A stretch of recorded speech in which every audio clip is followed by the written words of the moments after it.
Let's make an iPhone case and a matching Apple Watch band. First, I'm going to do the phone case.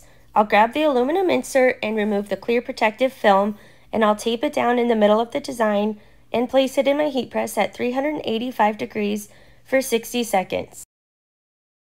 Once it's pressed, I do like to peek under the paper before fully pulling it off just to make sure it looks good.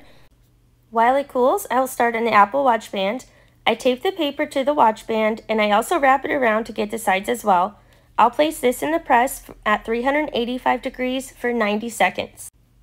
While the watch band is pressing, I will peel the backing off of the adhesive on the iPhone case and carefully apply the insert.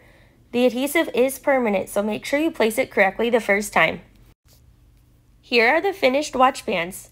With each purchase, you will receive detailed assembly instructions, but I want to show you a quick video of me putting this one together. I'm using the spring bars to attach the connectors to each strap. On the shorter strap, I slide the black loop on first, then I push the spring bar through the strap, making sure to connect the buckle tongue halfway through, and then connect the buckle. Attach the straps to the watch, and here's the finished look. These sublimation blanks and more are available at bettercallmallcreations.com. Let me know if you have any questions.